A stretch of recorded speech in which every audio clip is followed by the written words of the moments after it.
Cerita rakyat dari daerah Riau, legenda Aji Bonar. Pada zaman dahulu, terdapat seorang pencari ikan yang tengah mencari buruannya di sebuah sungai di negeri Tiang Kerarasan. Ketika sedang mencari ikan, pria ini justru terkejut melihat seorang perempuan yang hanyut di sungai. Apalagi ketika dilihat lebih jelas, ternyata perempuan tersebut tengah berada dalam kondisi hamil. Melihat hal ini, pencari ikan tersebut berusaha menyelamatkan perempuan hamil ini agar tidak hanyut lebih jauh terbawa arus sungai. Dengan segala upaya yang dia lakukan, akhirnya pencari ikan berhasil menyelamatkan perempuan yang hanyut tersebut. Setelah berhasil diselamatkan, pencari ikan tersebut kemudian bertanya kepada perempuan ini, siapakah dia sebenarnya? Perempuan hamil tersebut lantas menceritakan bahwa dirinya merupakan istri kedua dari Raja Tiang Kerarasan. Dirinya dibuang begitu saja oleh sang raja. Hal ini terjadi karena istri pertama beserta anak-anaknya iri terhadap keberadaan di istana. Akhirnya istri kedua ini dibuang dengan cara dihanyutkan ke sungai oleh keluarga kerajaan. Namun berita yang diumumkan justru mengabarkan bahwa istri kedua telah meninggal dunia karena terjadi kecelakaan yang membuatnya hanyut di sungai. Mendengar kisah ini, sang pencari ikan akhirnya mengizinkan istri kedua raja ini untuk tinggal bersama keluarganya. Tidak lama kemudian, istri kedua raja ini akhirnya melahirkan seorang putra yang kemudian diberi nama Aji Bonar. Aji Bonar tumbuh menjadi pria yang gagah dan tampan. Dirinya memiliki hobi yang selalu dimainkan setiap harinya, yakni bermain gasing. Pada suatu hari, Aji Bonar mendengar kabar bahwa putra mahkota kerajaan Tiang Kerarasan suka bertaruh dengan bermain gasing. Putra raja ini dikenal suka mempertaruhkan berbagai hal ketika memainkan permainan yang satu ini. Mendengar kabar ini, Aji Bonar berangkat ke istana kerajaan untuk menantang putra raja bermain gasing. Pada saat kedatangannya ini, putra raja tengah mempertaruhkan seekor ayam jago yang akan dia berikan kepada siapa saja yang bisa mengalahkannya. Aji Bonar pun maju untuk menantang putra raja bermain gasing. Tidak butuh waktu lama, Aji Bonar berhasil mengalahkan putra raja tersebut dengan mudah dan berhasil memenangkan ayam jago yang menjadi taruhannya. Putra raja yang tidak senang melihat hal ini kembali menantang Aji Bonar bermain.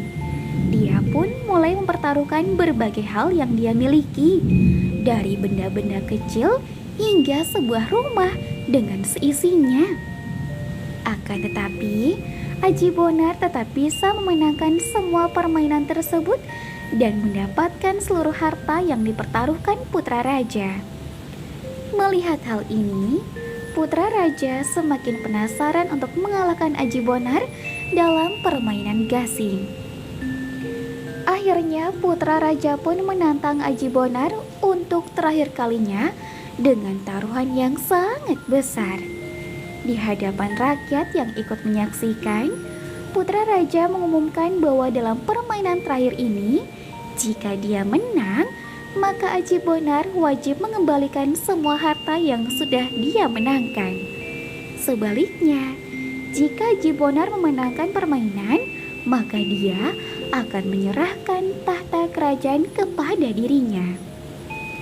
Aji Bonar pun menyetujui taruhan ini dan meladeni tantangan dari putra raja. Seperti permainan sebelumnya, Aji Bonar dengan mudah bisa mengalahkan putra raja tersebut. Akhirnya putra raja mesti memenuhi janjinya dan menyerahkan tahta kerajaan kepada Aji Bonar. Pada saat pengangkatannya, Aji Bonar turut membawa sang ibu ke istana kerajaan. Melihat hal ini, raja yang sebelumnya memerintah langsung merasa sedih dan malu. Dirinya merasa sedih karena putra mahkota kesayangannya begitu saja dengan mudah mempertaruhkan tahta yang dia miliki. Di sisi lain, sang raja juga merasa malu karena anak dari istri yang dia buang ternyata pada akhirnya menjadi penguasa di kerajaan tersebut.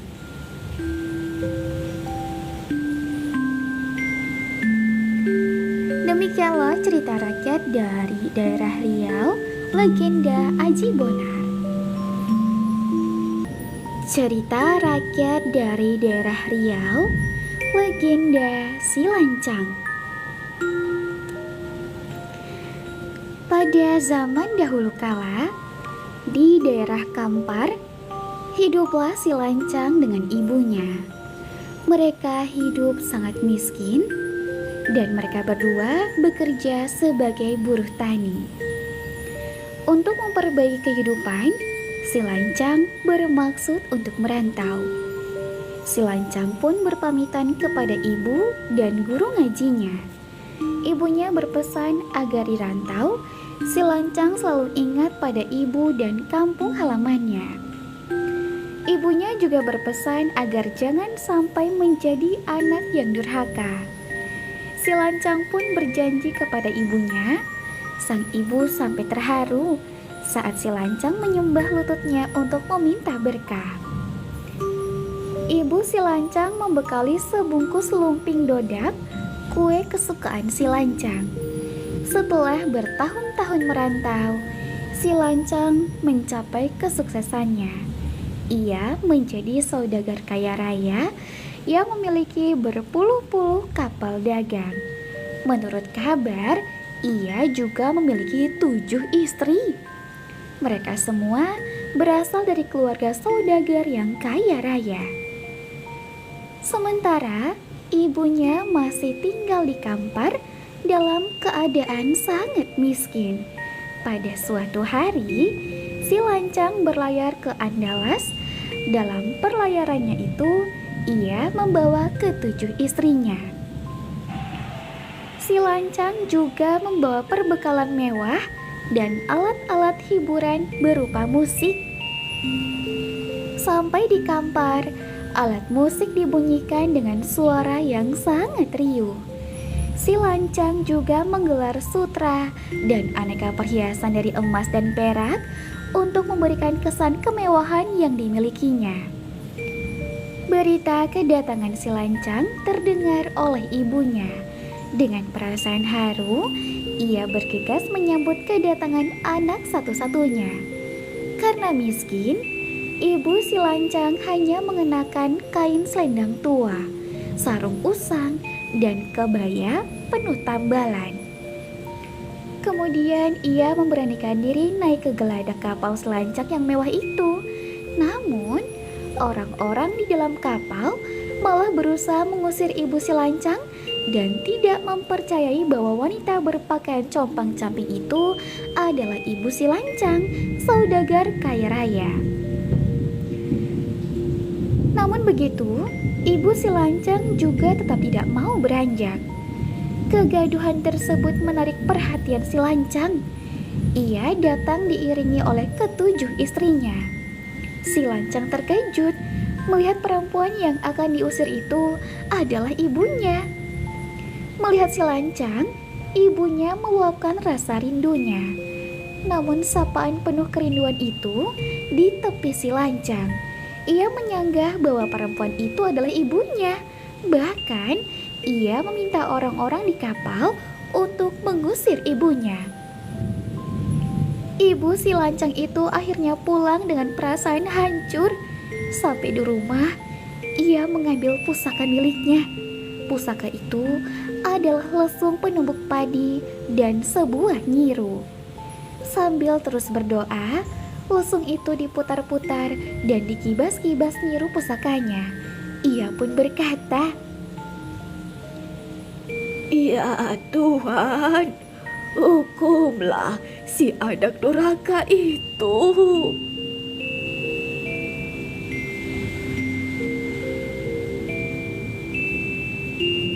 dalam sekejap turun badai topan. Badai itu berhembus sangat kencang, sehingga dalam sekejap menghancurkan kapal-kapal dagang milik si Lancang. Bukan hanya kapal yang hancur, seluruh benda-benda mewahnya terbang kemana-mana. Kain sutranya terbang melayang-layang dan jatuh menjadi negeri lipat kain yang terletak di kampar kiri. Sementara gongnya terlempar ke kampar kanan dan menjadi sungai Ogwong. Kemudian tembikarnya melayang-layang menjadi Pasubila. Sedangkan tiang bendera kapal Silancang terlempar sampai ke sebuah danau yang diberi nama Danau Silancang. Demikianlah cerita rakyat dari daerah Riau, legenda Silancang. Cerita rakyat dari daerah Riau, asal mula Pulau Sangkar. Alkisah, ada dua orang pendekar yang tinggal di wilayah Indragiri Hilir. Mereka bernama Katung dan Tuksolop. Katung adalah seorang pendekar sakti mandraguna, tetapi memiliki sifat sombong.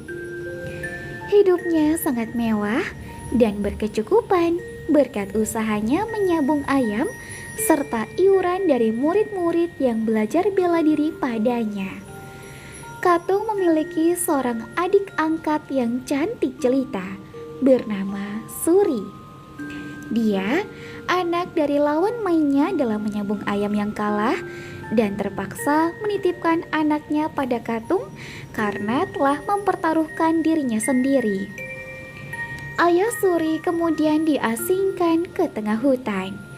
Sementara pendekar yang satunya lagi bernama Tuksolop memiliki sifat yang bertolak belakang dengan Katung.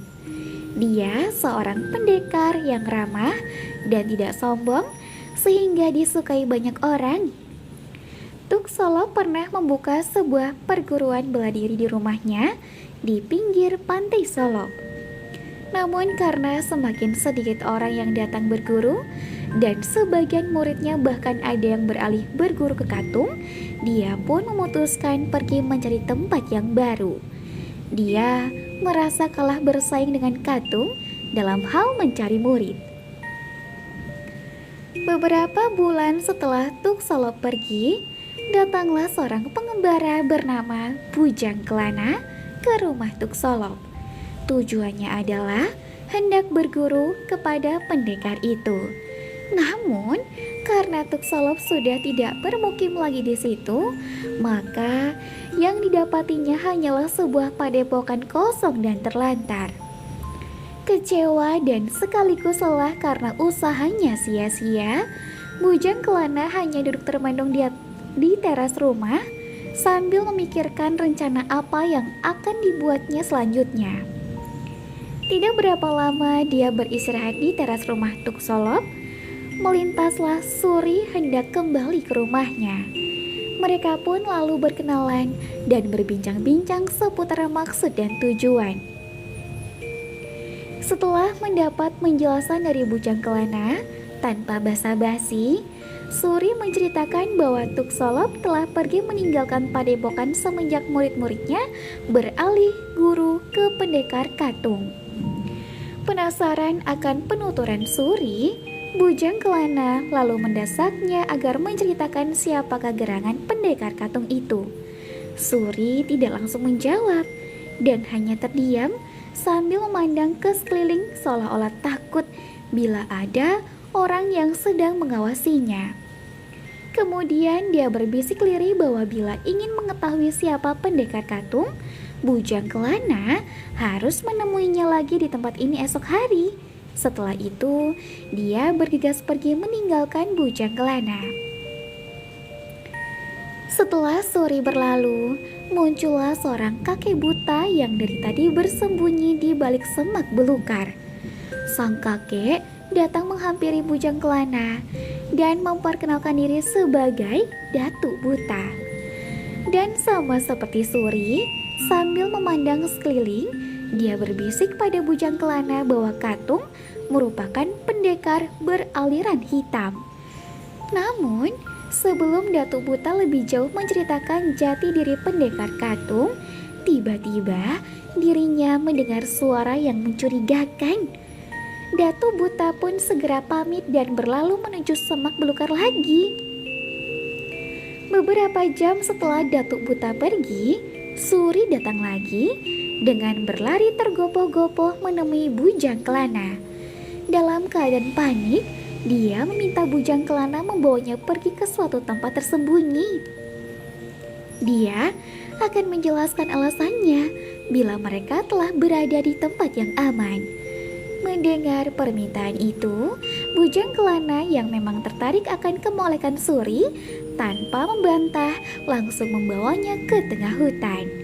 Sesampainya di tengah hutan, mereka menuju ke sebuah goa untuk berteduh karena hari menjelang senja. Ketika mereka telah berada di dalam goa, Suri lalu menjelaskan bahwa dirinya akan dinikahkan oleh pendekar Katung. Selama ini dia telah dirawat dan dianggap adik oleh pendekar Katung karena ayahnya telah dibuang di hutan sebab kalah dalam pertarungan sabung ayam. Oleh karena dia berparas cantik, lama-kelamaan pendekar Katung pun tertarik dan akhirnya hendak menikahinya. Usai bercerita panjang lebar, dari mulut goa datanglah Datuk Buta.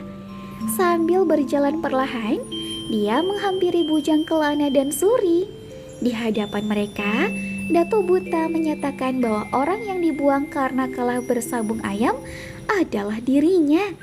Dia tidak dapat kembali lagi ke Pantai Solop untuk menemui Suri karena telah menyerahkan nyawanya ketika dikalahkan oleh Katung dalam arena sabung ayam. Selama di hutan dia bertemu dengan Tuk Solop dan diajari cara mengalahkan Katung. Namun sebagai syaratnya, dia harus menjadi buta agar dapat mengetahui kelemahan Katung. Mendengar penuturan itu, dengan berlinang air mata, Suri bersujud di kaki Datuk Buta. Setelah keduanya melepas rindu, bersama Bujang Kelana mereka menyusun rencana menyingkirkan pendekar Katung. Adapun rencananya adalah dengan menantangnya mengadu ayam. Tetapi sebelum pertarungan dilaksanakan, malam harinya Bujang Kelana pergi ke kandang milik Katung untuk menukar ayam jagonya dengan ayam milik Datuk Buta yang bentuk dan ukurannya sama persis. Alhasil, dalam pertarungan ayam pendekar Katung yang telah ditukar kalah dan akhirnya mati melawan ayam milik Bujang Kelana. Tidak terima ayam jagonya dikalahkan hanya dalam sekali serangan, pendekar Katung segera memerintahkan para pengawalnya menangkap Bujang Kelana. Pada saat Bujang Kelana ditangkap dan dipukuli oleh para pengawal, pendekar Katung yang sedang mengawasinya langsung disergap dari arah belakang oleh Datuk Buta. Kesempatan ini tidak disia-siakan oleh Bujang Kelana. Dengan gesit, dia berkelit dari para pengawal dan menyerang pendekar Katung hingga tewas terkapar. Sayangnya, kematian Katung tidak sempat menghentikan seluruh aksi dari para pengawalnya. Sebagian dari mereka berhasil menangkap dan melukai Suri hingga kondisinya parah dan akhirnya Suri meninggal dunia. Kejadian ini membuat Bujang Kelana sangat kecewa. Sang bujang yang sejak awal sebenarnya telah menaruh hati pada kecantikan dan kemolekan tubuh Suri, terpaksa harus merelakannya pergi tanpa kembali lagi. Singkat cerita, setelah kematian Suri, Bujang Kelana pun pamit pada Datuk Buta. Namun sebelum pergi, entah mengapa, dia meminta sebuah sangkar ayam milik Datuk Buta untuk dilemparkan sesampainya di tengah laut. Dan konon, beberapa tahun setelah kepergian Bujang Kelana, sangkar ayam yang dilemparkan ke laut tadi muncul ke permukaan dan lambat laun menjadi sebuah pulau. Pulau itu oleh masyarakat setempat kemudian disebut sebagai Pulau Sangkar. Cerita rakyat dari daerah Riau, kisah Punai Anai. Alkisah, ada sebuah keluarga petani terdiri dari ayah, ibu, dan 7 orang anak. Oleh karena memiliki banyak keturunan, pasangan suami istri dalam keluarga itu mencoba bertanya pada seorang datuk ahli nujum perihal nasib mereka kelak di kemudian hari. Adapun tujuannya agar dapat membekali diri dalam menghadapi rintangan dalam hidup. Ketika mereka datang membawa sejumlah uang dan minta diramal, sang datu segera menjalankan aksi menggunakan media berupa tempayan berisi air dan 9 buah jeruk limau serta mantra-mantra. Sang datu mencoba meramal nasib seluruh anggota keluarga si peminta. Hasil ramalan menyatakan bahwa sebagian besar bernasib mujur kecuali salah seorang anak lelaki yang bernama Punai Anai. Selain bernasib sial, dia dapat membawa malapetaka bagi seluruh anggota keluarga. Sang datu menyarankan Punai Anai diusir saja dari rumah agar terhindar dari malapetaka. Ramalan sang datu tadi rupanya dianggap sebagai wangsit terpercaya. Oleh karena itu, sampai di rumah tanpa basa-basi, Punai Anai langsung diusir. Punai Anai yang tidak tahu apa-apa tentu saja bengong, tetapi tidak berusaha melakukan perlawanan. Sebelum pergi dikemasnya beberapa helai pakaian, sebilah golok dan kapak, serta makanan sebagai bekal hidup. Selanjutnya, dengan langkah gontai, dia berjalan keluar rumah menuju hutan belantara. Di tengah hutan, dia memutuskan mendirikan sebuah gubuk kecil. Beberapa hari kemudian, membuka ladang dan mulai bercocok tanam. Selama berbulan-bulan, Punai Anai hidup seorang diri. Temannya hanyalah binatang-binatang hutan yang entah kenapa selalu datang seolah ingin menghiburnya. Lambat laun, Punai Anai merasa betah dan tidak ingin pulang lagi ke rumah. Kebutuhan hidup selalu tercukupi bila tidak sedang panen. Diramu tumbuhan hutan untuk dijadikan makanan layaknya manusia purba yang mengandalkan food gathering sebagai gantungan hidup. Kecukupan hidup Punai Anai ini berbanding terbalik dengan keluarganya. Setelah ditinggal pergi, kehidupan ayah, ibu, dan saudara-saudaranya bukannya membaik seperti ramalan Datu Ahli Nujum. Mereka malah selalu mengalami kesialan, mulai dari gagal panen, lumbung padi diserang hama tikus, hingga uang simpanan semakin menipis dan ludes untuk memenuhi kebutuhan sehari-hari. Atau dengan kata lain, keluarga yang semula mapan dan sejahtera itu telah bangkrut dan jatuh miskin. Pada suatu hari, mungkin karena curah hujan cukup dan kondisi tanah sangat subur, ladang Punai Anai menghasilkan panen luar biasa, sehingga dia sendiri tidak sanggup menghabiskannya. Hasil ladang berlebih membuat Punai Anai berpikir seperti orang tuanya, yaitu menjualnya ke pasar. Bersama para sahabatnya, yaitu gajah, harimau, kerbau hutan, kera, dan lain sebagainya, dia pergi membawa hasil ladang menuju ke pasar. Sampai di pasar, tentu keadaan menjadi gempar. Orang-orang berlari ketakutan melihat puluhan binatang buas masuk ke pasar. Di antara mereka ada putri raja yang tengah berpesiar bersama dayang-dayang istana. Punai Anai yang berjalan depan teman-temannya segera berteriak lantang menenangkan pengunjung dan pedagang. Dia menerangkan bahwa hanya ingin menjual hasil ladang dan bukan bermaksud mengganggu atau menakuti. Perkataan lantang dan berwibawa Punai Anai ampuh meredam kegemparan pasar. Ketakutan mereka berganti menjadi rasa takjub sekaligus terkesima. Takjub karena Punai Anai dapat menundukkan puluhan hewan liar dan buas. Sedangkan terkesima karena melihat kegagahan dan ketampanan rupa Punai Anai. Banyak gadis tiba-tiba jatuh hati pada pandangan pertama, termasuk juga sang putri raja. Dia memerintahkan seorang pengawal mendekati dan meminta Punai Anai menghadap raja. Punai Anai menyetujui permintaan tersebut. Ketika menghadap, sang raja yang juga terkesima akan ketampanan Punai Anai lantas memerintahkan tinggal di istana. Dia ditugasi memelihara seluruh hewan istana yang relatif tidak terawat.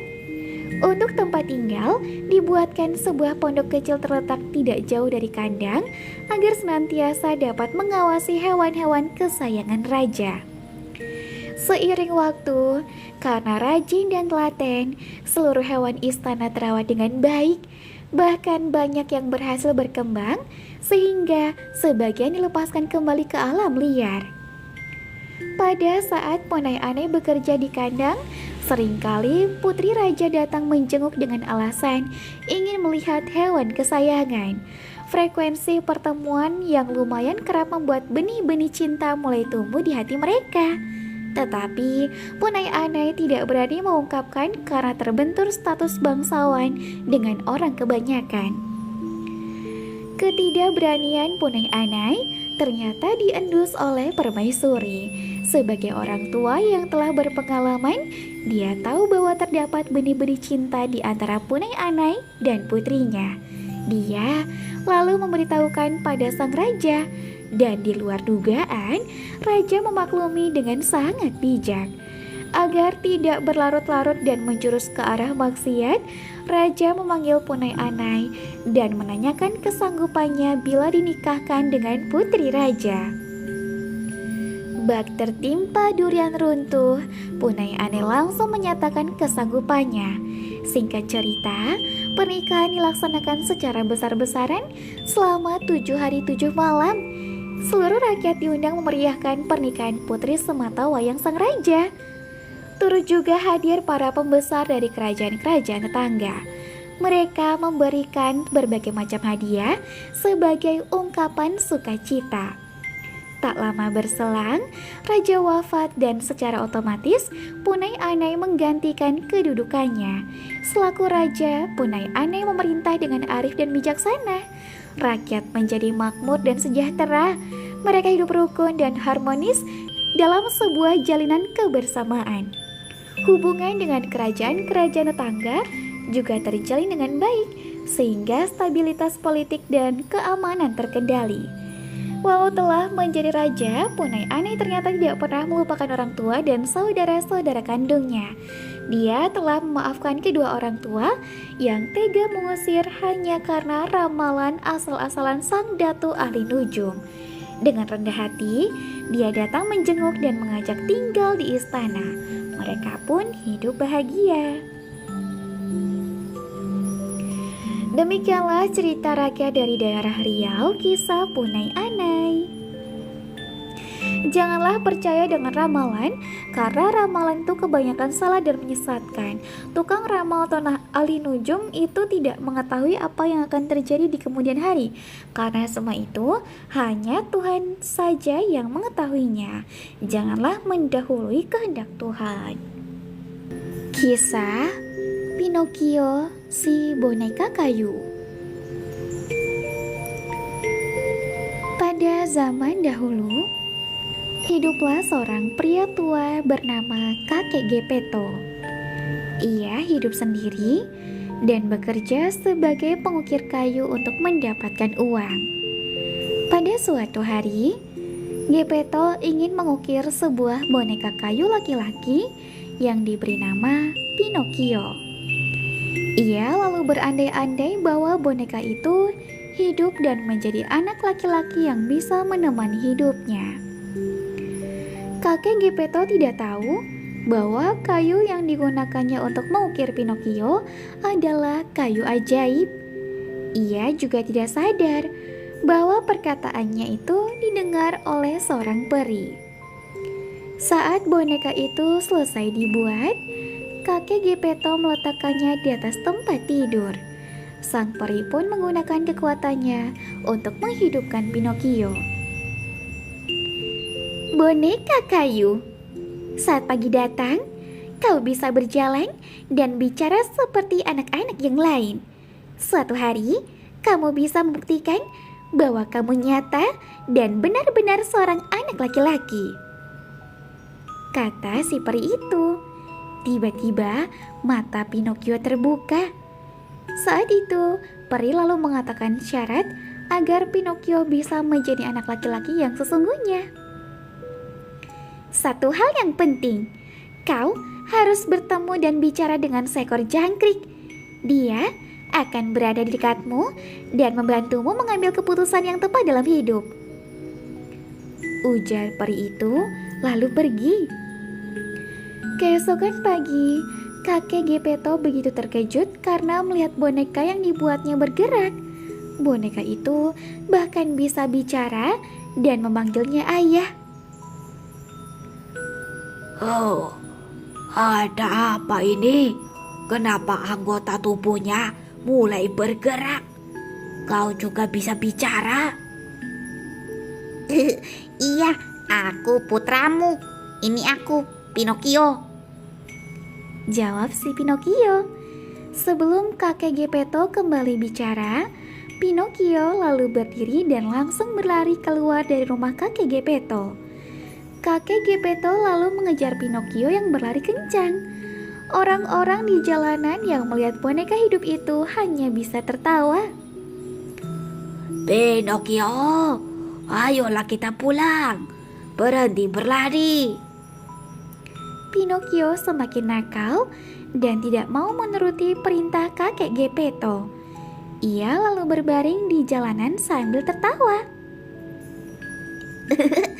Aku tidak mau pulang. Aku ingin terus bermain. Aku tidak ingin terkurung di rumah saja. Pinocchio yang nakal akhirnya pulang ke rumah setelah berkeliling kota dan berbuat nakal. Ia pulang ke rumah karena lapar. Pada suatu hari, Pinocchio meminta untuk didaftarkan ke sekolah. Ia ingin seperti anak-anak lainnya yang belajar di sekolah. Kakek Geppetto menyanggupi keinginan Pinocchio ini meskipun dia tidak punya uang untuk membeli buku sekolah untuk Pinocchio. Kakek Geppetto lalu berusaha dengan keras mencari uang untuk anaknya sekolah. Ia terpaksa menjual jaketnya yang sudah usang untuk dibelikan buku pelajaran. Keesokan harinya, Pinocchio pergi ke sekolah ditemani jangkrik.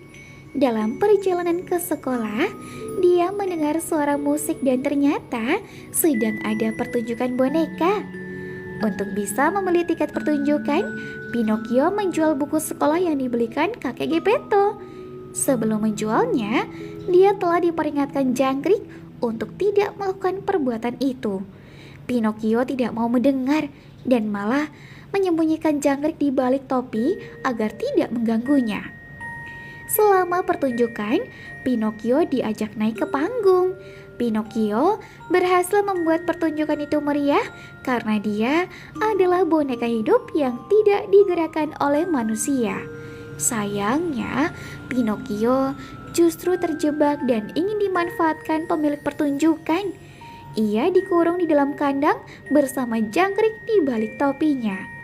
Saat sedang bersedih terkurung, Pinocchio melihat seorang peri di dekatnya. Ia lalu meminta pertolongan. Peri kemudian meminta Pinocchio menceritakan semua yang dialaminya dengan jujur. Alih-alih jujur, Pinocchio justru berbohong dan mengaku sudah ditipu dan dirampok oleh orang jahat. Dan tiba-tiba, hidung Pinocchio tumbuh memanjang. Setiap kali dia bicara bohong, hidungnya semakin panjang. Peri lalu mengatakan bahwa Pinocchio harus berkata jujur agar hidungnya tidak tumbuh panjang. Setiap kebohongan yang keluar dari mulutnya akan membuat hidungnya semakin tumbuh panjang.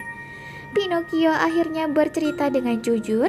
Peri akhirnya membantu membebaskan Pinocchio dan menggunakan sihirnya untuk mengembalikan ukuran hidung Pinocchio. Setelah bebas, Pinocchio tidak langsung pulang, melainkan kembali berbuat nakal. Namun lagi-lagi, Pinocchio diselamatkan sang peri. Saat perjalanan pulang, Pinocchio tiba-tiba terjebak di lautan. Ia lalu dimakan seekor hiu besar. Di dalam perut hiu, dia melihat sosok kakek Geppetto. Keduanya lalu saling berpelukan. Pinocchio dan kakek Geppetto berusaha mencari jalan untuk keluar dari perut hiu. Pinocchio lalu mendapatkan ide untuk membuat api unggun di dalam perut hiu. Idenya pun berhasil dan mereka keluar dengan dorongan yang keras dari perut hiu. Kakek Geppetto yang tampak lemah lalu digendong Pinocchio saat kabur dari perut hiu. Pinocchio merawat kakek Geppetto sampai pulih. Setelah sampai di rumah, Pinocchio kembali didatangi peri dalam mimpinya. Peri memuji Pinocchio yang berhasil menyelamatkan kakek Geppetto. Dan keesokan harinya, saat Pinocchio terbangun, dia mendapati tubuhnya sudah berubah. Tubuh Pinocchio sudah menjadi tubuh manusia, bukan lagi kayu. Ia lalu berteriak dan memeluk kakek Geppetto sambil menangis. Lihatlah diriku, Ayah. Aku sekarang benar-benar menjadi anak laki-laki. Kakek Geppetto pun bahagia melihat Pinocchio kini sudah menjadi anak laki-laki sesungguhnya. Sejak saat itu, keduanya pun hidup bahagia dan Pinocchio tidak pernah lagi berbuat nakal.